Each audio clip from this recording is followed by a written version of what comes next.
تو ایک تو میں یہ کہتا ہوں خدا نہ کہا کرو، اللہ کہا کرو۔ لفظ خدا میں وہ نور نہیں ہے جو لفظ اللہ میں نور ہے۔ اللہ نور السماوات والارض، اللہ الذي رفع السماوات بغیر عمد ترونها، اللہ الذي خلق سبع سماوات ومن الارض مثلهن، اللہ الذي يبدأ الخلق ثم يعيده، اللہ هو اللہ الذي لا الہ الا هو، اننی انا اللہ لا الہ الا انا، انی انا اللہ العزیز الحکیم، قل هو اللہ احد اللہ الصمد۔ علماء سے بھی کہتا ہوں، بیٹھے ہوں گے، اور آپ سے بھی کہتا ہوں خدا نہ کہا کرو، اللہ کا۔ جب انگلش میں بھی بولو تو گاڈ کی بجائے اللہ کہو، چونکہ اللہ کا ترجمہ نہ خدا ہے، نہ گاڈ ہے، نہ بھگوان ہے، نہ ایشور ہے، نہ اوتار ہے، نہ دیوتا ہے، نہ یزداں ہے۔ اللہ کا ترجمہ صرف اللہ ہی ہے، اس کے سوا اس کا کوئی ترجمہ نہیں ہے، کوئی ترجمہ نہیں۔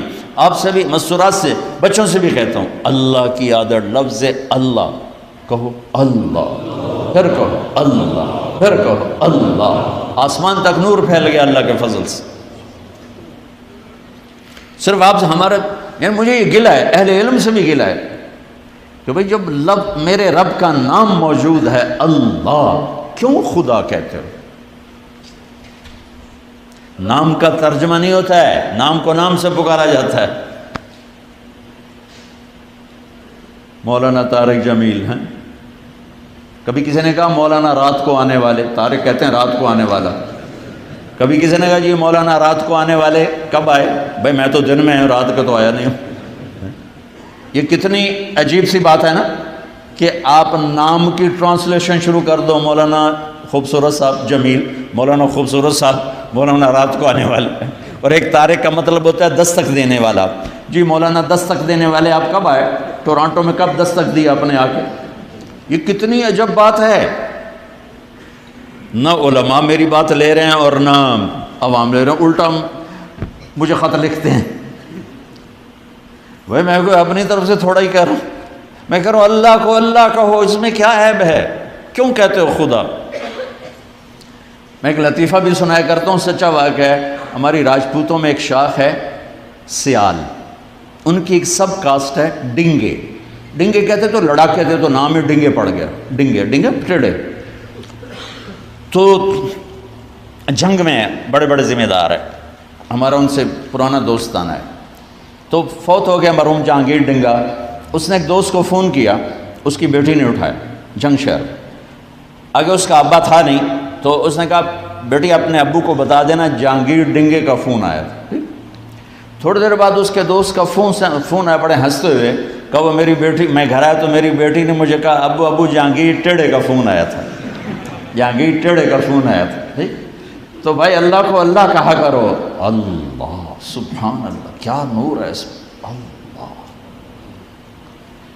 زمین و آسمان کانپ اٹھتے ہیں، کتنا طاقتور لفظ ہے۔ میرے نبی نے فرمایا جب تک اس دھرتی پر ایک انسان اللہ کہنے والا ہوگا قیامت نہیں آئے گی۔ ایک انسان، صرف اللہ، لا الہ الا اللہ نہیں، صرف اللہ کہنے والا جب تک ایک انسان ہوگا زمین آسمان رکے رہیں گے۔ تو ہر مسلمان مرد عورت کی پہلی بنیاد ہے لا الہ الا اللہ، کہ یا اللہ تو معبود ہے، میں تیرا بندہ ہوں، میں نے تیری مان کے چلنا ہے۔ کیسے مانوں؟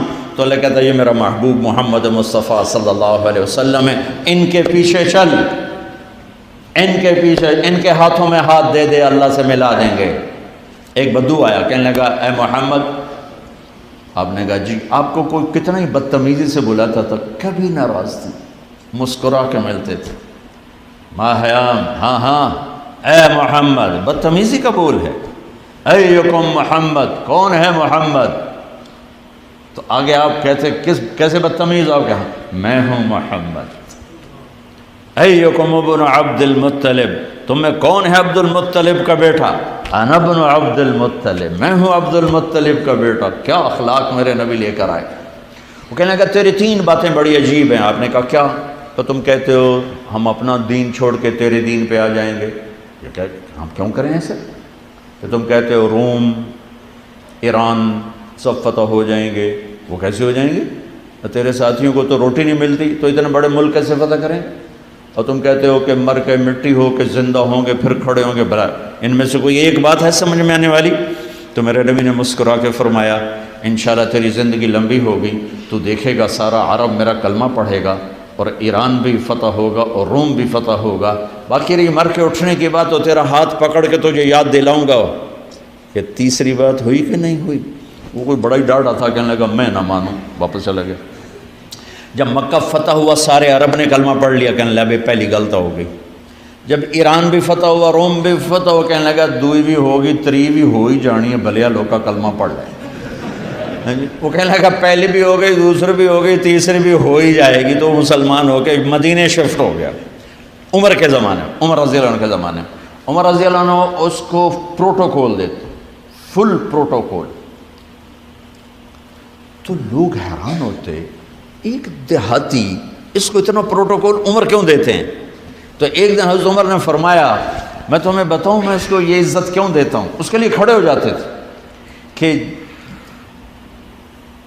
اس محفل میں بھی موجود تھا جس دن یہ آیا تھا اور اس نے سوال کیے تھے، تو میرے نبی نے فرمایا تھا کہ آخرت میں تیرا ہاتھ پکڑ کے تجھے یاد دلاؤں گا کہ تیسری بات ہوگی کہ نہیں، اور اس دن جس کا ہاتھ میرے نبی نے پکڑ لیا جنت میں پہنچانے سے پہلے نہیں چھوڑیں گے۔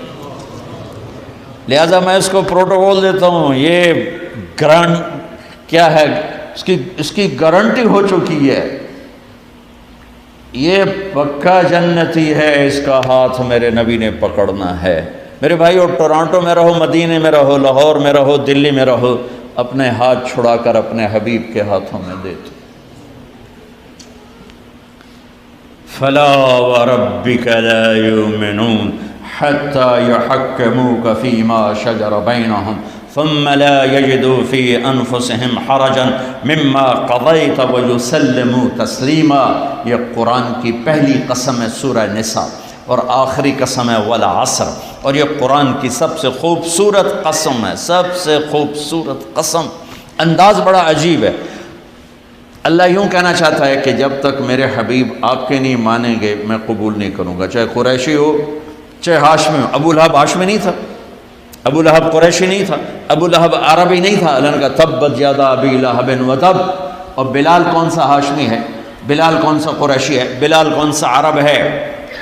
پر میرے نبی نے فرمایا بلال جب میں جنت میں جاؤں گا تو میری سواری کی لگام بلال کے ہاتھ میں ہوگی، میرے آگے آگے بلال چلے گا۔